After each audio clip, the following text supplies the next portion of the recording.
Hi, I'm Bob Sutherland, president of the Cherry Republic, and I'm here with Brad Kick, co-director of Crosshatch, and we're here to talk about a program the Cherry Republic started, Cherrish, Michigan, where we're taking $1 out of the sale of every nut mix from the Statesman's nut mix here at Cherry Republic, and we're giving that $1 to Crosshatch. We started this program this summer, and we're going to continue it, through the years. It's another effort for us to raise money for good groups across Michigan. And one of our favorite groups is Crosshatch, and one of our favorite people is Brad Kick of that organization. Yeah, so a lot of our work is with farmers, and we've also been working in ways to remove ourselves from this enormous negative impact that comes from the fossil fuel industry. So huge kudos to Cherry Republic taking the lead on helping farms transition to 100% renewable. And we've got a lot of experience in our past because we've run artist residency programs, and we've been running a micro loan for farmers in just managing that system of applications and evaluations and the whole logistics of that. So we were proud to be able to offer that to Cherry Republic to help make this solar grant project really take off.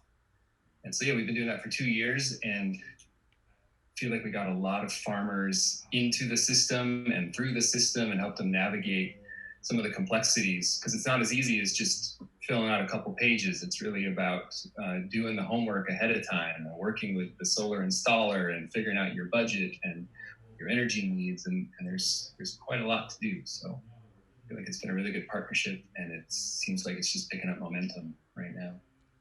It's beautiful to see these farms with their solar arrays, right next to their crops. It just seems such a match. And I know each time that we do one farm, it just gets these neighbors, farmers more excited to join in, like they're missing out.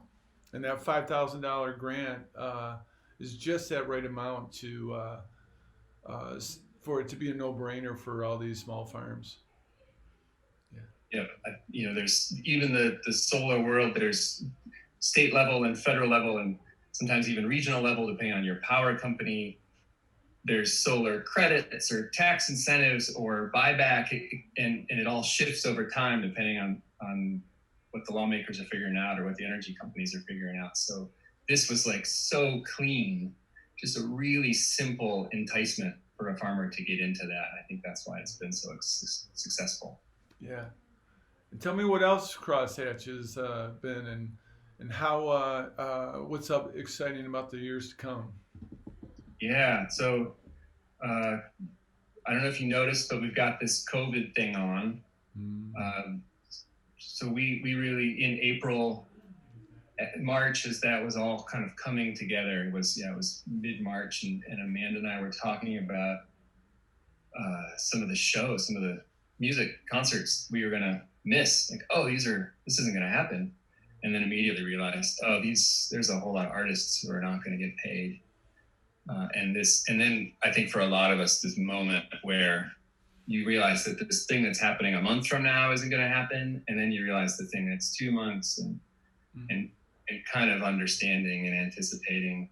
We made a decision pretty early on that even the small farm conference, which was going to happen in January, wasn't going to be ready to have 1,000 people show up indoors for a weekend. So making that call early, but also really looking to the artists and the farmers that we support and thinking about what kind of struggles they're going to be having. So it started with the artists realizing that a whole lot of gigs just got canceled, and that artists who had all that money on their books were suddenly going to be really, really lacking income. So we started an artist emergency fund and reached out to the Grand Traverse the Community Foundation and Rotary, and eventually also reached out to the foundations in Charlevoix and the county, and seeded this fund, which then people from the community just really filled up the buckets, and we were able to pay out, sometimes with less than 24 hours turnaround, $500 mini grants to help artists with emergency funding,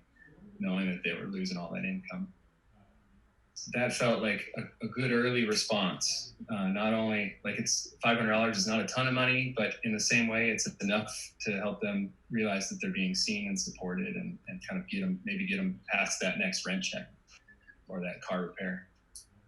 And then really leaning on our guild program, which is a way for farmers. We also do some work with beekeepers and herbalists who all the time for the last 7-8 years have been gathering in person to figure out ways they can support each other, figure out projects they can work on, figure out ways they can save some money or work on a cool new project. So when COVID hit, our East Bay Small Farm Guild, which is centered here in Bel Air, kind of is Antrim County and a little bit beyond, they had already been meeting for a long time, and they were quick to be able to pivot to what's now called the Torchlight Co-op, which was a way for farmers to take online orders and set up socially distanced drop-off sites so that as they were growing food this summer, they knew they could still figure out how to get that food into the hands of their customers.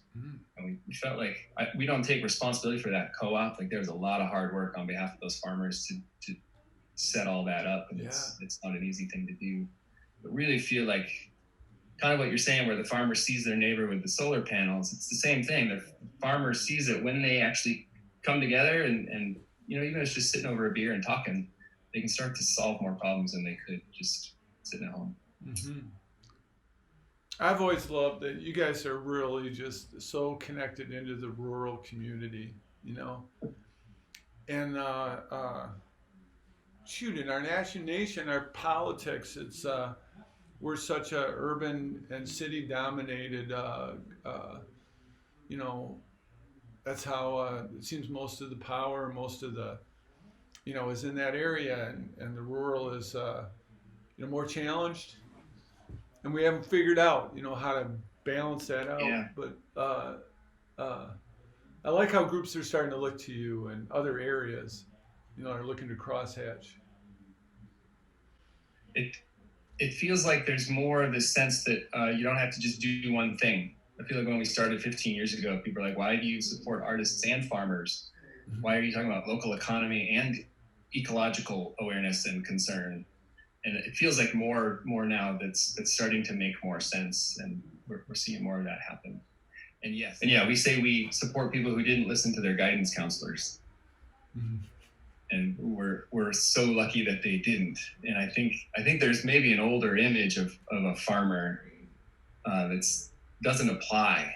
It's like when you meet these farmers, especially young farmers, it's really all these small farmers that we meet in Michigan, and these artists are just filled with curiosity, and they're some of the smartest people that I know, and they're smart in this way where like their intelligence is in their hands, and they're just like at work all the time in this really in this way that's as you said, really forming the foundation of what makes a great community. They're not just feeding us, they're taking care of the land, they're not just writing songs, they're creating local culture. And without them, it's just, you turn into a sterile landscape of finance offices. Mm-hmm. So once again, customers, this is a great organization to support, Crosshatch. And one way you can support it is Cherry Republic. Order the Statesman's Nut Mix. This is salty nuts that have a mix of chocolate-covered cherries in with them. On every one of the bags is the Crosshatch label. Look for that. And again, we've been supporting these guys for 10 years, and this is going to be some additional money we're earning with your help to give them a little bit more over these next couple years. So thanks, Brad, for sharing those stories about your organization. And again, we're supporting good organizations, but we're also truly supporting good people with great vision, and that's you all the way. Thanks, Bob. Really appreciate the support. Really good talking to you this morning. Yeah, it sure is.